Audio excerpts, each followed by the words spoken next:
Welcome to one day exam classes. देखिए SSC GD constable के इस समय आपके आवेदन चल रहे हैं और एग्जाम आपका जनवरी 2023 में संपन्न होगा। तो कई स्टूडेंट के ढेर सारे कमेंट आ रहे थे कि आपको एसएससी जीडी कांस्टेबल का मैथ का पेपर कराया जाए।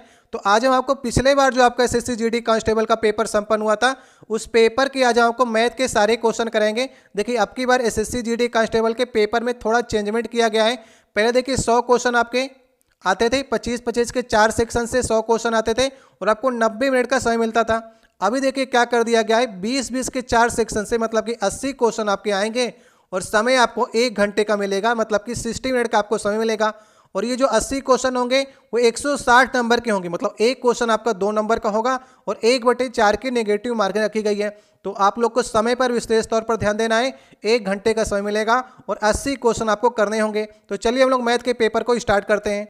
आज का देखिए पहला क्वेश्चन है, आरंभ में रेखा इस दर से कार्य करती है कि वो एक कार्य को 24 घंटे में पूरा कर सकती है, लेकिन वह उस दर से केवल 8 घंटे तक ही कार्य करती है। उसके बाद इस दर से कार्य करती है कि शेष कार्य को 9 घंटे में पूरा कर सकती है। यदि रेखा को एक ही कार्य अवधि में कार्य को पूरा करना है तो पूरा काम करने में उसे कितने घंटे का समय लगेगी आपको बताना है।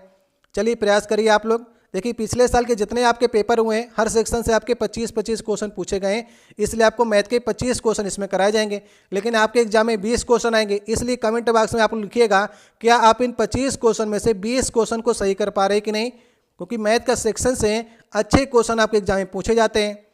यहाँ पर देखिए 24 घंटे में पूरा कार्य कर सकती थी, लेकिन 8 घंटे काम करती रेखा। तो 8 घंटे में कितना काम कर लिया रेखा ने, 8/24 करेंगे तो 1/3, मतलब 1/3 काम जो है रेखा ने 8 घंटे में कर लिया। तो बचा काम कितना, 2/3। अब ये 2/3 काम को देखिए 8 घंटे काम कर लिया, मतलब अगर उसी दर से कार्य करती तो 16 घंटे काम अभी बाकी था, लेकिन उसके बाद वह इस दर से कार्य करती कि शेष कार्य को 9 घंटे में पूरा कर लेती है, मतलब कि 16 घंटे वाला कार्य वो 9 घंटे में पूरा कर लेती है। तो 2/3 काम कितने घंटे में पूरा कर लेगी, तो 9 से मल्टीप्लाई कर दीजिए तो 6 घंटे में पूरा कर लेगी। तो 2/3 काम 6 घंटे में कर लिया और 1/3 काम को 8 घंटे में, टोटल काम पूरा हो गया 8-6 14 घंटे में। सही ऑप्शन होगा हमारा पहला वाला ऑप्शन। अगर आपको वीडियो अच्छा लग रहा हो तो वीडियो को लाइक कर दीजिएगा। अगर आप लोग पहली बार हमारे चैनल में आए हो तो नीचे आपको लाल रंग की सब्सक्राइब की बटन दिखेगी, उसे दबाकर लाल से काली कर दीजिएगा ताकि आने वाली वीडियो है वो आपके पास सबसे पहले पहुंच सकें। दूसरा क्वेश्चन है, एक वस्तु को 210 रुपये 80 पैसे में बेचने पर एक व्यक्ति को 15% की हानि होती है। 9.5% का लाभ प्राप्त करने के लिए उसे इस वस्तु को कितने रुपए में बेचना होगा ये आपको बताना है। चलिए करने का प्रयास करिए। यहाँ पर देखिए लिखा गया है 210 रुपये 80 पैसे मल्टीप्लाई, अगर आप यहाँ पर 15% की हानि हो रही है बेचने पर तो इसे 15%, इसका एक्चुअल जो मूल्य होगा वो 100/85 रहा होगा। हानि हुई तो नीचे हमने 15% की हानि से बढ़ा भी दिया इसे। अब क्या कह रहा है, इसे लाभ प्राप्त करना है 9.5% का, तो 109.5 कर देंगे, ये लाभ हो गया। ठीक है, अब यहाँ पर से दशमलव को हटाने का काम करिए। दशमलव हटेगा तो नीचे आपको 100 से मल्टीप्लाई करना होगा, इधर दशमलव हटेगा तो आपको नीचे 10 से मल्टीप्लाई करना होगा। अब यहाँ पर सिंप्लीफिकेशन आपको करना है, 3 जीरो ये कट जाएंगे, 1 2 3। अब 17 से काटने काम करेंगे, 17×85 और ऊपर काटेंगे इसको 124 आ जाएगा। ठीक है, अब यहाँ पर से 5 से फिर इसको काट दीजिए, 219 आ जाएगा। तो 219 और 124 अगर आप मल्टीप्लाई करके 100 से भाग करेंगे तो आपको उत्तर प्राप्त हो जाएगा। लेकिन ऑप्शन से आप चेक कर सकते हैं कि 9 चौको 36, लास्ट में आपको 6 प्राप्त होना चाहिए और लास्ट में 6 किस में प्राप्त हो रहा है, 271.56 में आपको मल्टीप्लाई करने पर लास्ट में 6 प्राप्त होगा, क्योंकि बाद में आपको भाग भी तो करना है। तो सही ऑप्शन कौन सा ऑप्शन होगा, सही ऑप्शन होगा दूसरा। तो ये सिंपली आपका कैलकुलेशन का सवाल था, जितना स्ट्रांग आपका कैलकुलेशन होगा उतनी तेजी से आप इसे कर सकते हैं। तीसरा क्वेश्चन है, एक व्यक्ति ने स्कूटर से 245 किलोमीटर की दूरी 7 घंटे में तय की। यदि वह इलेक्ट्रिक साइकिल को स्कूटर की चाल से 3/7 साल से चलाए तो 4 घंटे में कुल कितनी दूरी को तय करेगा। कैसे करेंगे आप, देखिए स्कूटर की सबसे पहले आप क्या करिए, चाल निकाल लीजिए। स्कूटर की चाल कितनी आएगी, चाल बराबर दूरी बटे समय होता है, 245/7 कर देंगे तो 35 किलोमीटर पर आवर जो आ जाएगी वो स्कूटर की चाल आ जाएगी। अब अगर हम इलेक्ट्रिक साइकिल की बात करेंगे, मतलब ES लिख लीजिए, इलेक्ट्रिक साइकिल की अगर हम चाल निकालने की बात करेंगे तो 35 × 3/7 कह रहा है ना कि स्कूटर की चाल की 3/7 जो होगी वो इलेक्ट्रिक साइकिल की चाल होगी। तो 7 पना 35 और 5 तेई 15, मतलब 15 किलोमीटर पर आवर की गति जो होगी वो इलेक्ट्रिक साइकिल की होगी। मतलब 1 घंटे में 15 किलोमीटर जाती है, तो 4 घंटे में कितना जाएगी? 15 चौको 60। सही ऑप्शन हमारा होगा तीसरा वाला ऑप्शन। इस तरह से जितनी तेजी से आप कर सकते हैं उतनी तेजी से आप करने का प्रयास करना हो। चौथा क्वेश्चन है, कोई ट्रेन किसी कार की तुलना में 50% तेज चाल से चल सकती है। दोनों एक ही समय पर एक ही स्थान ए से रवाना होती हैं और 81 किलोमीटर दूर बी स्थान पर एक ही समय पहुंच जाती हैं। हालांकि ट्रेन के स्टेशनों पर ठहरने का जो समय था वो 12 मिनट का रहा है। तो कार की आपको चाल बतानी है कि कार की चाल कितनी होगी। ठीक है, देखिए मान लीजिए कार जो है वो 100 किलोमीटर पर आवर से चलती है, तो ट्रेन जो है वो 50% तेज चलेगी, तो मतलब 150 किलोमीटर पर आवर से चलेगी। अगर आप इसे काटना चाहेंगे तो 50 दूनी 100 और 50 त्रिका 150, मतलब 2:3 का जो होगा, इनकी चाल का रेशियो जो आपने निकाला, कार की और ट्रेन की चाल का रेशियो आ गया 2:3 का। ठीक है, अगर 2:3 का इनकी चाल का रेशियो है तो समय का रेशियो आपने पढ़ा होगा, समय जो होता है वो इसका अपोजिट होता है। 3:2 का जो होगा वो समय का रेशियो है, अगर चाल का रेशियो 2:3 है तो समय का रेशियो उसका उल्टा होता है। ठीक है, यहाँ पर समझ गए आप। ट्रेन जो है देखिए आप यहाँ पर 12 मिनट का समय लेती है, मतलब कि 12 मिनट का अंतर है दोनों के समय में पहुँचने का, क्योंकि ट्रेन जो है 12 मिनट बीच में रुकी है। अगर ट्रेन ना रुकती तो 12 मिनट पहले पहुँच जाती। यहाँ पर देखिए अंतर कितने का है? समय का अंतर है 1 का, और ये कह रहा है कि 12 का अंतर है, तो 1 बराबर हमारा 12 का होगा। ठीक है, 1 बराबर 12 के हो गया, तो 12 तेई 36, ये 36 मिनट का हो जाएगा और ये 24 मिनट में पहुंचेगी। अब आप यहाँ पर देखिए आपसे कार की चाल पूछी ना, चाल बराबर क्या होता है? दूरी बटे समय। दूरी देखिए 81 किलोमीटर की है दूरी, 81, और समय आपने निकाला है कार का 36 मिनट, लेकिन इस मिनट को आपको घंटे में चेंज करना, 36/60 करेंगे और 60 पलट करके ऊपर चला जाएगा। तो यहाँ पर से अगर आप काटना चाहेंगे 81 × 60/36, तो आपका निकल कर आएगा 135 किलोमीटर पर आवर निकल कर आएगा। तो सही ऑप्शन कौन सा होगा? सही ऑप्शन होगा हमारा तीसरा वाला ऑप्शन। अगर आपसे ट्रेन की चाल पूछता तो ट्रेन के लिए आपको निकालने के लिए ट्रेन वहाँ पर 81/24 रख लेते और मल्टीप्लाई में 60 कर लेते, तो यहाँ पर से आपको ट्रेन की चाल निकल आती। लेकिन आपसे कार की चाल पूछी है, तो इस प्रकार से आप दोनों की चाल आसानी से निकाल सकते हैं। पांचवा क्वेश्चन है, देखिए पिछले वर्ष X और Y की आय का अनुपात आपको 4:5 दे रखा है। पिछले वर्ष से इस वर्ष उनकी आय के अनुपात जो है क्रमशः 3:4 और 2:3 थे। तो यदि उनकी वर्तमान आय का योग 15,400 रुपये है, तो X की आपको वर्तमान आय निकालनी है। तो कैसे करेंगे आप? देखिए आसानी से आप इसे रेशियो के सवाल से कर सकते हैं। जैसे यहाँ पर X और Y का आपको रेशियो पिछली साल के आय का आपको दे रखा है 4:5। ठीक है, अभी क्या कह रहा है? X का क्रमशः का है ना, तो पहले X का पिछले साल का 3 है और अब की साल की 4 आय है, इस प्रकार से। और Y का दे रखा है पिछले साल 2 था, अब की साल 3 है। और ऊपर देखिए दे भी रखा है कि पिछले वर्ष 4-5 है और अब की बार देखिए पिछले साल का अगर X का 3-2 है, तो आप रेशियो के यहाँ पर समान कर लेंगे तो आपको उत्तर मिल जाएगा। एक काम करिए ना, 4 और 3 को अगर आपको बराबर करना है, X का पहले बराबर करने की सोचेंगे आप, तो ऊपर आपको 3 से मल्टीप्लाई करना पड़ेगा और नीचे आपको 4 से मल्टीप्लाई करना पड़ेगा। तो X का पिछले साल का तो हमारा सेम हो गया, लेकिन Y के करने के लिए Y पिछले साल 5 था, अभी 2 हो गया है, तो नीचे आप 5 से मल्टीप्लाई कर लीजिए और ऊपर आप 2 से मल्टीप्लाई करेंगे। अब यहाँ पर से गड़बड़ी और X और Y में हो जाएगी, तो इनके कोफिशिएंट से मल्टीप्लाई कर लीजिए, ऊपर 2 से कर लेंगे और नीचे 3 से कर लेंगे। तो अब जो है सब कुछ इक्वल हो गया जैसा वो कहना चाह रहा था। अब अगर आप यहाँ पर देखेंगे तो X और Y का जो है पिछले साल की आय का अनुपात 3 दूना 6 चौको 24 रेशियो 6 30। ठीक है, समझिएगा या फिर कॉपी में लिखने का प्रयास करिएगा। 4 दूना 8 त्रिक 24 और 8 चौक 32, और यहाँ पर देखिए 5 3 15 दूनी 30 और 15 3 45। अब यहाँ पर देखिए X का पिछले साल जो था वो 24 था, इसमें भी 24 है। Y का पिछले साल 30 था, इसमें भी 30 है। 30 सेम हो गया। अब जो कह रहा है वैसा करिए। उनकी वर्तमान आय का योग 15,400 है। वर्तमान आय का योग X की 32 है, Y की 45 है, दोनों को जोड़ेंगे 77 आ जाएगा। 77 बराबर 15,400 के। तो ये कितने बार में जाएगा? 77 दूना 154, 200 गुना है ना, तो x की वर्तमान आय भी 200 गुना होगी। x की वर्तमान आय 32 है, इसका 200 गुना करेंगे तो 6400 आ जाएंगे।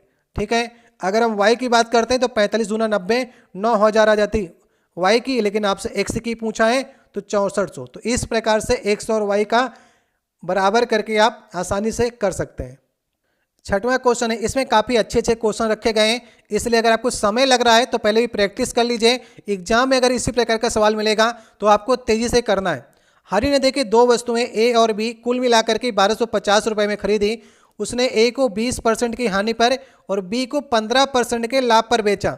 यदि बी का विक्रय मूल्य ए के विक्रय मूल्य के 2 गुने से 75 कम था तो ए का आपको क्रय मूल्य निकालना है। तो सबसे पहले आप काम करिए कि मान लीजिए कि ए का जो हमारा क्रय मूल्य है वो x होगा। अगर ए का क्रय मूल्य x होगा तो बी का जो क्रय मूल्य होगा वो कितना होगा? 1250 माइनस x होगा, क्योंकि दोनों को मिलाकर के तो 1250 बनेंगे ही बनेंगे। अब देखिए ए को 20% की हानि पर, तो ए को अगर हम 20% की हानि पर बेचेंगे तो ए का विक्रय मूल्य कितना होगा? 80x/100 होगा। और बी को जो है 15% के लाभ पर, तो बी को अगर हम 15% के लाभ पर बेचेंगे तो 1250 माइनस x, 12% का अगर हम 15% का लाभ करेंगे तो 115/100। तो यहाँ पर से ये देखिए क्रय मूल्य थे ऊपर वाले और नीचे वाले आपने दोनों की विक्रय मूल्य निकाली है। ठीक है, अब इनको नोट कर लीजिएगा दोनों की विक्रय मूल्य को, और जैसा समीकरण में कह रहा है वैसे रख दीजिए और x की वैल्यू निकाल लीजिए। यहाँ पर कह रहा है बी का विक्रय मूल्य ए के विक्रय मूल्य के 2 गुने से 75 कम था। तो काम करिए, बी का विक्रय मूल्य कितना है? 1250 माइनस x और मल्टीप्लाई 115/100।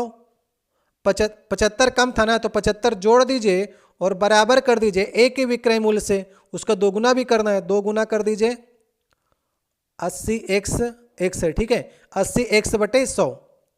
इस प्रकार से आप x की वैल्यू यहां पर से निकालेंगे तो x की वैल्यू निकल कर आएगी 550। तो x ही तो आपसे पूछा था, ए का क्रय मूल्य आपने x माना था ना, तो 550 इसका उत्तर आ जाएगा। तो ये भी सरल तरीका है, आसानी से आप कर सकते हैं। थोड़ा से आपको ध्यान देना है कि x आपने माना था क्रय मूल्य, जब आप विक्रय मूल्य निकालेंगे तो उसे 20% की हानि पर आपको निकाल करके तभी आप इस इक्वेशन के बराबर करने का प्रयास कर सकते हैं। सातवां क्वेश्चन है, 2 पाइप ए और बी एक भरे हुए टैंक को क्रमशः 10 मिनट और 15 मिनट में खाली कर सकते हैं, जबकि सी जो पाइप है वो खाली टैंक को 12 मिनट में भर सकता है। जब टैंक पूरा भरा है तो ए और बी 4 मिनट तक लिए खोले जाते हैं और इसके बाद पाइप ए को बंद कर दिया जाता है और उसके सी को तुरंत बी के साथ में खोल दिया जाता है। तो अब टैंक को भरने में कुल कितना समय लगेगा? अच्छा क्वेश्चन है, लेकिन आसान क्वेश्चन है। देखिए 3 पाइप हैं ए बी सी। यहाँ पर देखिए ए खाली करने वाला है, बी खाली करने वाला है, सी जो है भरने वाला, ये ध्यान रखिएगा। अब यहाँ पर 10 मिनट में ये खाली कर सकता है, ये 15 मिनट में, और ये 12 मिनट में भर सकता है। इन तीनों का अगर एलसीएम लेंगे तो कितना आ जाएगा? 60। तो इनकी क्षमता निकाल लीजिए, इनकी क्षमता आ जाएगी, इसकी 6 आ जाएगी, 15 चौको 60 और 12 पंचे 60। तो यहाँ पर देखिए ये 6 से खाली करेगा क्षमता से, ये 4 से खाली करेगा, ये 5 क्षमता से भरेगा 1 मिनट में। ठीक है, अब यहाँ पर देखिए क्या कह रहा है, जब टैंक पूरा भरा है और ए और बी को 4 मिनट के लिए खोल दिया जाता है, तो ए और बी तो खाली करेंगे 4 मिनट के लिए, तो 1 मिनट में कितना खाली करेंगे? ये 6 खाली करेगा, ये 4 खाली करेगा, मतलब कि टोटल 10 खाली करेंगे 1 मिनट में। और 4 मिनट में कितना खाली करेंगे? ये टंकी की जो धारिता है वो 60 लीटर है, तो 4 मिनट में दोनों मिलाकर के 40 लीटर खाली कर देंगे। इसके बाद ए को बंद कर दिया जाता है, ए को बंद कर दीजिए आप। तो अब देखें सी को तुरंत बी के साथ, सी देखिए तो भरेगा और बी अभी भी खाली करेगा, तो 5 भरेगा और -4 खाली करेगा, मतलब 1 मिनट में टंकी 1 लीटर भरेगी और 40 लीटर टंकी पहले खाली कर चुका ए और बी। तो 1 मिनट में अगर 1 भरेगी तो टंकी को पूरा 40 लीटर खाली हो चुकी है। 40 लीटर भरने के लिए 40 मिनट का समय लगेगा, तो सही ऑप्शन होगा लास्ट वाला ऑप्शन। ये सारे समझने वाले क्वेश्चन हैं, इनको आप अगर इसी प्रकार से करेंगे तो आप समझ सकते हैं। बाकी तरीके से समय बहुत ज़्यादा लगेगा और एग्जाम में आपको समय कम मिलता है। 8वां क्वेश्चन है, 60 मीटर गहराई और 20 मीटर त्रिज्या वाले खाली बेलनाकार टैंक में अधिकतम कितना पानी भरा जा सकता है। ठीक है, 7 मीटर आपको गहराई दी है, त्रिज्या दी है। तो जो बेलनाकार टैंक होता है उसका जो आयतन होता है उतने में तो आप पानी भरेंगे। तो बेलनाकार टैंक का जो आयतन कितना होगा, पाई आर स्क्वायर एच। यहाँ पर पाई की वैल्यू आपको 22/7 दे रखी है। आर यहाँ पर आपको 20 मीटर दे रखा है तो 400 कर लीजिए। हाइट आपको 7 दे रखी है, 7 से 7 कट जाएगा, 22 चौक 88, 8800 जो आ जाएगा वो इसके अंदर पानी भरा जा सकता है, मीटर क्यूब में आएगा। सही ऑप्शन होगा पहला वाला ऑप्शन। तो ये आसानी से आप फार्मूले से कर सकते थे। 9वां क्वेश्चन है 10% वार्षिक ब्याज की दर पर 3.5 वर्षों के निवेशित किसी धनराशि का साधारण ब्याज आपको 9% वार्षिक ब्याज की दर 4.5 वर्षों के लिए निवेशित उतनी ही धनराशि के साधारण ब्याज से 55 रुपये कम होता है। तो धनराशि की आपको गणना करनी है। आसान सा क्वेश्चन है। यहाँ पर देखिए पहले वाले को रेट को आप R1 मान लीजिए, दूसरे वाले को R2 और समय को T1 और T2 मान लीजिए। दोनों को घटा करके यहाँ पर 55 के बराबर कर देंगे तो आपको धनराशि मिल जाएगी। जैसे कि बाद वाला जो है वो ज़्यादा होगा, जैसे कि यहाँ पर 9 और 4.5 का मल्टीप्लाई करेंगे तो ये RT कितना आ जाएगा, 40.5 आ जाएगा। अगर इसे 10 और 3.5 का मल्टीप्लाई करेंगे तो ये 35 आ जाएगा। अगर घटाएंगे दोनों को तो 5.5 आ जाएगा। तो 5.5 इन दोनों के बीच में आ रहा है, लेकिन दिया गया है आपको 55। तो 5.5 बराबर 55 के तो ये कितने गुना है, ये 10 गुना है। तो हमारा अगर धनराशि की बात करेंगे, अगर 100 पे निकाल रहे हैं तो धनराशि हमारी 100 × 10 हो जाएगी, मतलब 1000 रुपये धनराशि हो जाएगी। आप इसे मूलधन गुणे दर गुणे समय बटे 100 से भी निकाल सकते हैं, लेकिन मैंने आपको RT को मैंने दोनों को माइनस करके बराबर कर दिया है, इससे आपको मूलधन निकल आएगा। ये आसान तरीका होता है। 10वां क्वेश्चन है, देखिए सिंप्लीफिकेशन से क्वेश्चन है। ये क्वेश्चन आपको ही करना है। मैं आपको बता देता हूँ कैसे इसे किया जाता है। देखिए सबसे पहले अगर आप लगाओ तो आप वाले को आपको हल करना है। यहाँ पर आप लगाए तो इसको आपको हल करना है। पहले इन दोनों को हल कर लेंगे, फिर आपको भाग के साथ में हल करना है। ठीक है, अब यहाँ पर देखिए इसमें अपान में ऊपर माइनस है, नीचे प्लस है। तो ऊपर वाले को पहले हल कर लीजिए, फिर नीचे वाले को, फिर इसके बाद मल्टीपल यूज करिएगा, फिर बाद में जो बचेगा प्लस माइनस उसको आपको हल करना है। तो ये मैंने बता दिया। इसमें जो महत्वपूर्ण है वो सबसे पहले आपको हल करने वाला महत्वपूर्ण है, जिसमें लोग गलती करते हैं, पहले भाग कर लेते हैं, लेकिन पहले आपको हल करना है बोर्ड मास के नियम के अनुसार। इसका जो आपको उत्तर प्राप्त होगा वो 5/7 प्राप्त होगा। करके देखिएगा, आसान सा क्वेश्चन है। यहाँ पर छोटा छोटा लिखेंगे तो समय ज़्यादा लगेगा। आप कॉपी पेन की सहायता से आसानी से करेंगे तो आपको उत्तर प्राप्त हो जाएगा। सही ऑप्शन आपको मिलेगा 5/7। 11 नंबर क्वेश्चन है, देखिए औसत से क्वेश्चन आया है। 9 संख्याओं का औसत आपको 20.6 दे रखा है। उसमें से 3 संख्याओं का औसत आपको 26.1, जबकि अन्य 3 संख्याओं का औसत आपको 15.2 और शेष 3 संख्याओं का औसत आपसे पूछा है।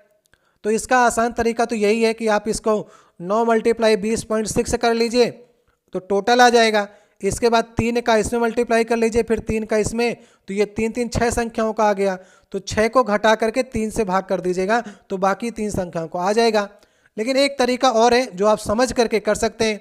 यहाँ पर देखिए 3 संख्याओं की बात हो रही है, मतलब 3 के 3 जोड़े बनाकर संख्याओं की बात हो रही है। अब यहाँ पर देखिए 9 संख्याओं में 20.6 है, लेकिन जो 3 संख्याएं उनका औसत जो है अगर देखेंगे तो 26.1 से 20.6 से घटाएंगे तो कितना ज़्यादा है, ये प्लस का 5.5 ज़्यादा है। इन 3 संख्याओं में औसत की बात करेंगे तो 5.5 ज़्यादा है 20.6 से। जो अन्य 3 संख्याएं उनके औसत जो है वो कितना कम है, 20.6 से कितना कम है, तो यहाँ पर आप देखेंगे तो 5.4 कम है। तो एक्चुअल में इन दोनों को अगर देखा जाए तो ये देखिए यहाँ पर से घटने पर 0.1 की बढ़ोतरी हुई है। ये 5.5 ज़्यादा था, वह 5.5 कम है। तो एक्चुअल में ये दोनों अगर 6 संख्याओं में बात करेंगे तो 0.1 की बढ़ोतरी हुई है और औसत को हमको 20.6 रखना है। तो नेक्स्ट जो 3 संख्याएं आएंगी उसमें हमको 1 घटाना होगा, तो 1 घटा दीजिए तो अन्य जो 3 संख्याएं बचेंगी उनके औसत 20.5 होगा, तभी टोटल संख्याओं का औसत जो है वो 20.6 होगा। ये जो लोग इस प्रकार से करते होंगे ना उनको समझ में आएगा, नहीं तो आप लोग मल्टीपल करके भी पहले वाले प्रकार से निकाल सकते हैं जैसा मैंने आपको बताया था। 12 नंबर क्वेश्चन है, यहाँ पर देखिए आपको 3 संख्याओं का एचसीएफ निकालना है। तो एचसीएफ निकालने के लिए कैसे आप करते हैं, आप डायरेक्ट भाग विधि का यहाँ पर प्रयोग कर सकते हैं। छोटी संख्या से उसकी बड़ी वाली संख्या में भाग कर लीजिए। एक बार जाएगा 273 आ जाएगा, 39 बचेगा शेष, फिर आपको 273 में भाग करना है तो आपकी बार ये 9 बार में कट जाएगा। मतलब 39 जो आ गया वो इन दोनों के बीच का एचसीएफ आ गया। तो पहले दोनों संख्याओं के बीच का 39 आ गया, तो नेक्स्ट संख्या को फिर से इससे भाग कर लेंगे। कितनी बार जाएगा? ये 9 बार में जाएगा। मतलब कि इनका जो एचसीएफ आ गया वो 39 आ गया। अब 39 डायरेक्ट नहीं दिया गया, 35 और 40 के बीच में 39 आएगा, इसलिए सही ऑप्शन कौन सा होगा? सही ऑप्शन होगा दूसरा वाला। और बाकी कहीं पर आपको मिलेगा नहीं। 39 कहाँ पर आएगा? इसी ऑप्शन में आगे 35 और 40 के बीच में तो 39 आएगा। 13 नंबर क्वेश्चन है, दिए गए भिन्न प्रतिशत को निम्नतम पद अनुपात में आपको व्यक्त करना है। जैसे यहाँ पर 75/17% आपको दिया गया है, तो परसेंट का मतलब क्या होता है? 75/17 और परसेंट का मतलब होता है कि 100 जो है वो अपान में होना चाहिए, बटे 100 जो होता है वो परसेंट में चेंज होता है। 1/100 जो होता है उसके बगल में आप परसेंट लिख सकते हैं। तो यहाँ पर इसे मल्टीप्लाई कर लीजिए, काट सकते हैं, काट लीजिए। यहाँ पर देखिए कितना होगा, 25 3 75 और 25 चौके 100, तो 3:17 चौको 68, 3:68 जो होगा वो इसका सही उत्तर होगा। तो कौन सा ऑप्शन सही होगा? सही ऑप्शन होगा तीसरा वाला। 14 नंबर क्वेश्चन है, सर्दियों के मौसम में एक दुकानदार ने स्वेटर का मूल्य जो है वो 1422 रुपये से घटा करके 1264 रुपये कर दिया। तो उसके द्वारा दी गई छूट आपको दशमलव के 2 अंक में परसेंट में बतानी है। तो यहाँ पर 1422 से 1264 हो गया, कितना रुपए कम किया? 158 रुपये। घटाएंगे तो 158 रुपये आएगा। कितने में से? 1422 में से आपने छूट दी है, और परसेंट में निकालना तो 100 से मल्टीप्लाई करेंगे। अगर परसेंट हटाना है तो पिछले सवाल में हमने आपको बताया था कि 100 से भाग करेंगे, अगर लगाना है तो 100 से मल्टीप्लाई करेंगे। अब इसे आप हल करेंगे तो 11.11% जो आ जाएगा वो इसका उत्तर आ जाएगा। तो सही ऑप्शन कौन सा आ जाएगा? सही ऑप्शन होगा तीसरा। 2 अंक तक पूछा था, आगे भी एक एक एक आपको प्राप्त होंगे, लेकिन आपको 2 अंक तक निकालना है, तो सही उत्तर होगा तीसरा वाला। देखिए 15 नंबर क्वेश्चन है, ये भी आपका सिंप्लीफिकेशन से क्वेश्चन है, इसे भी आपको बोर्ड मास के नियम से करना है। चलिए इसे आपको करके दिखाते हैं और देखिए कितना इसका उत्तर प्राप्त होगा। यहाँ पर देखिए 60 भागे 16 है, तो 60 को पहले भाग कर सकते हैं, मल्टीप्लाई 2 कर लीजिए। यहाँ पर देखिए 76 लिखा गया है, और भाग करके पहले आपको हल करेंगे तो 19 पना 95 आ जाएगा। ठीक है, इसके बाद माइनस कर लीजिए, ये इसे आप बटे में 8 कर सकते हैं। और सबसे पहले कोष्टक को हल करेंगे तो माइनस का 4 आएगा, और माइनस जो यहाँ पर है यहाँ पर आके प्लस हो जाएगा, और मल्टीपल में 4 -3, और बाद में भाग जो है 53 है उसे आगे लिख लेंगे। ठीक है, पहले इसे हल करते हैं, कोष्टक के अंदर जितना है उसको हल करेंगे, ये 8 आ जाएगा, इसे भाग करेंगे 60/8 करेंगे तो ये 15/2 आ जाएगा। ठीक है, माइनस कर लीजिए। यहाँ पर 76/95, तो अगर भाग करेंगे तो 19 चौक 76, 19 पना 95, ये 4/5 आ जाएगा। प्लस का अगर इसे काटेंगे 4 दूना 8, तो ये 15/2 आ जाएगा। माइनस का 3 है, और भागे में देखिए 53 लगा हुआ है, ये भी ध्यान रखना आपको। ठीक है, अब अंदर के कोष्टक को अगर आप हल करेंगे तो ये इसे आप हल करेंगे, ये 53/10 बनेगा। ठीक है, यहाँ पर जगह कम है इसलिए आपको करके नहीं दिखा पा रहे हैं, ये 53/10 बनेगा, और भाग में 53 तो लगा हुआ था तो 1/53 आ जाएगा, ये 53 कट जाएगा। 15/2 माइनस 1/10 करेंगे तो उत्तर आ जाएगा 74/10, और 74/10 को आप लिख सकते हैं 37/5, और 37/5 हो जाएगा 7 सही 2/5, 7 पना 35 और 37, 7 सही 2/5। इस प्रकार से आपको सबसे पहले आपको हल करना है, फिर ब्रैकेट को, इसके बाद आपको डिवाइड मल्टीपल ये सब आगे आपको निकालना है। तो पहला वाला छोड़ा दिया था, लेकिन ये वाला करा दिया है ताकि आपको भ्रम ना हो कि कैसे आपको सवाल को करना है। 16 नंबर क्वेश्चन है, प्रत्येक 2 सेंटीमीटर व्यास वाली शीशे की गेंदों की संख्या आपको निकालनी है, जिन्हें 18 सेंटीमीटर व्यास वाले एक गोले से बनाया जा रहा है। तो व्यास आपको दिया गया, त्रिज्या आप निकाल सकते हैं। 1 सेंटीमीटर त्रिज्या आएगी छोटे वाले की, और 9 सेंटीमीटर त्रिज्या आएगी बड़े गोले से। तो बड़े गोले से छोटे गोले का जो आयतन है उसे डिवाइड कर देंगे ना, तो आ जाएगा गेंदों की संख्या। तो 4/3 पाई r1 क्यूब कर लीजिए, और 4/3 पाई r2 क्यूब कर लीजिए। तो 4/3 पाई तो पाई कट जाएगा यहाँ पर से, तो जो यहाँ पर r1/r2 है उनके क्यूब का रेशियो बचेगा। तो 9 यहाँ पर 9 जो है इसकी त्रिज्या होगी, अगर 9 का 3 बार मल्टीप्लाई करेंगे तो 729 आएगा।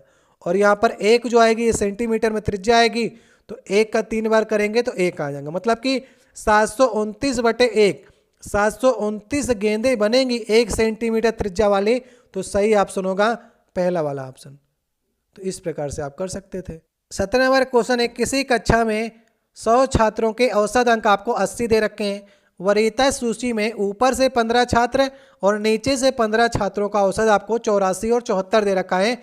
तो शेष छात्रों का औसत आपको 2 अंक तक ज्ञात करना है। कैसे करेंगे? अभी मैंने इसके पहले एक औसत का सवाल कराया था, वहाँ पर 3 के जोड़े में थे, इसलिए हमने 3 का मल्टीप्लाई नहीं किया था। लेकिन यहाँ पर आपको ध्यान रखना होगा, उसी प्रकार से करेंगे, कोई भी फार्मूला यूज नहीं करेंगे, आसानी से समझेंगे इसे। देखिए 15 छात्रों का और 15 छात्र, ऊपर वाले और नीचे वाले, मतलब 30 छात्र हो गए। यहाँ पर देखिए पहले 80 था, सभी का 80 है, और ऊपर के 15 जो हैं उसमें 4 ज़्यादा हैं। 4 ज़्यादा कितने में है? 15 छात्रों में। तो 15 चौकों 60 जो है औसत बढ़ गया। और नीचे के जो 15 छात्र हैं उसमें देखिए 80 से 74 हो गया, मतलब 6 कम हुआ ना, इसमें बढ़ा था। और 15 छात्रों में 6 कम हो गया, तो 15 छक्का 90 कम हो गया। ये माइनस कर दीजिए। अब इन दोनों को जोड़िए अगर, तो घटेंगे क्योंकि जुड़ेंगे तो है नहीं। माइनस का 30 आएगा, मतलब कि औसत में अगर हम देखेंगे तो -30 की कमी हो गई। ठीक है, और -30 की कमी को कौन पूरा करेगा? ये 70 छात्र जो बचे हैं, 15 तो ऊपर निकल गए, 15 नीचे निकल गए, बीच में 70 छात्र होंगे, तो ये इस -30 की कमी को पूरा करेंगे। तो 3/7 कर लेंगे। 3/7 कितना आएगा? 0.43 आएगा। तो माइनस का 0.43 कम था। तो अब अगर ये 70 छात्र का औसत निकालेंगे तो उसमें 80.43 आपको करना पड़ेगा। जो कम है तो ज़्यादा करना पड़ेगा, ज़्यादा है तो कम करना पड़ेगा। सही ऑप्शन होगा दूसरा वाला। तो इस प्रकार से कई लोग सवालों करते हैं, आप भी करना सीखिए। सही ऑप्शन होगा दूसरा वाला। 18 नंबर क्वेश्चन है, 3 संख्या इस प्रकार से हैं कि पहली संख्या तीसरी संख्या से 30% अधिक है और दूसरी संख्या तीसरी संख्या से 40% कम है। तो एक काम करिए आप, सबसे पहले क्या करिए, तीसरी संख्या मान लीजिए। तीसरी संख्या 100 है, तो पहली संख्या 130 होगी और दूसरी संख्या 60 होगी, क्योंकि ये 40% कम है और ये 30% ज़्यादा है। अनुपात की बात करेंगे 13:6:10 आ जाएगा। अनुपात लगाएंगे तो ये कट जाएंगे। ठीक है, अब देखिए क्या कह रहा है, पहली संख्या कितनी है? 13 है। पहली संख्या का, पहली संख्या और दूसरी संख्या, पहली संख्या दूसरी संख्या 13 6 19 का अनुपात कितना होगा? 13 और 19 का होगा। सही ऑप्शन होगा पहला वाला ऑप्शन। तो जो कह रहा है वैसे निकाल सकते हैं। जब आप तीनों संख्याओं का रेशियो निकाल लेंगे तो जो कहेगा पहली संख्या दूसरी संख्या या पहली संख्या और पहली संख्या दूसरी संख्या का योग, जो भी निकालना आप आसानी से निकाल सकते हैं। 19 नंबर क्वेश्चन है, एक वस्तु की कीमत में प्रतिवर्ष 20% की वृद्धि होती है। यदि तीसरे वर्ष और चौथे वर्ष के अंत में इनकी कीमत का अंतर 86.4 है, तो दूसरे वर्ष के अंत में इनकी कीमत कितनी होगी, ये आपको बताना है। तो देखिए यहाँ पर आपको दे रखा है कि प्रतिवर्ष 20% की वृद्धि होती है। अगर हम मान लिया कि पहले वर्ष 100 था, तो दूसरे वर्ष 20% की वृद्धि होगी तो 120 हो जाएगा। तीसरे वर्ष फिर से 20% की, तो 144 हो जाएगा। और चौथे वर्ष फिर से 20% की, तो 172.8 हो जाएगा। अब आपको दे रखा है कि तीसरे वर्ष और चौथे वर्ष की कीमतों में अंतर है 86.4 का, और तीसरे वर्ष और चौथे वर्ष में आपका अंतर कितना है? 28.8 का। तो 28.8 बराबर 86.4, तो ये कितना गुना होगा?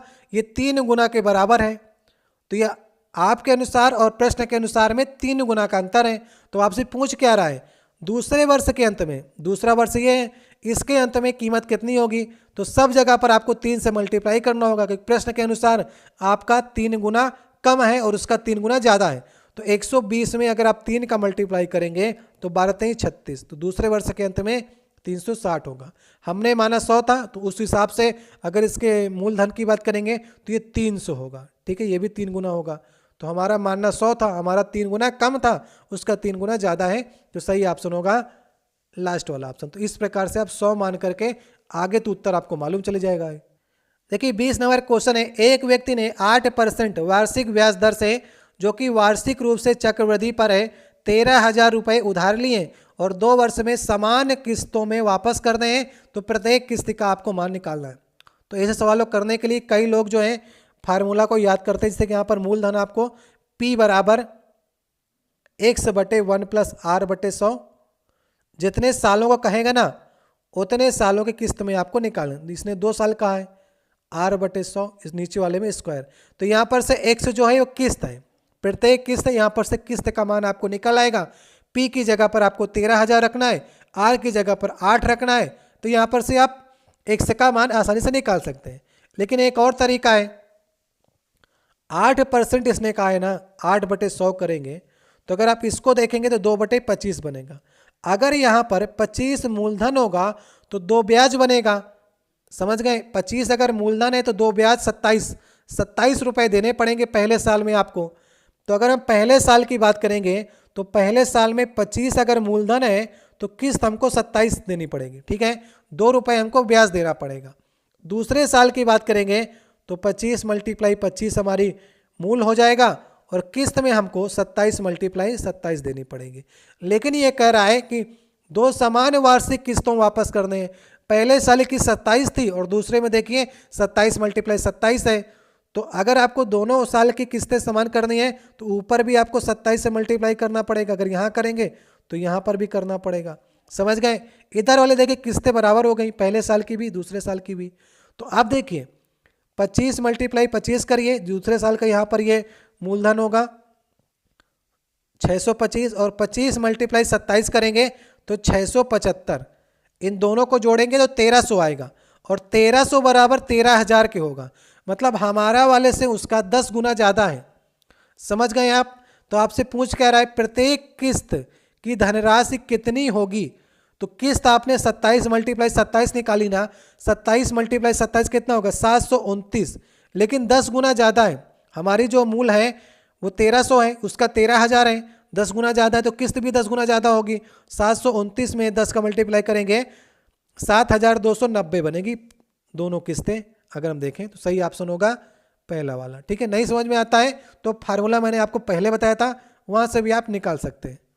21 नंबर क्वेश्चन है, एक दुकानदार 2 जोड़ी जूते सामान्य मूल्य पर खरीदता है, उनमें से एक जोड़ी को 15% लाभ पर और दूसरे को 5% की हानि पर बेचता है, तो यदि उनके विक्रय मूल्य में 140 रुपये का अंतर है तो पूरे सौदे में कितना लाभ हुआ आपको बताना है।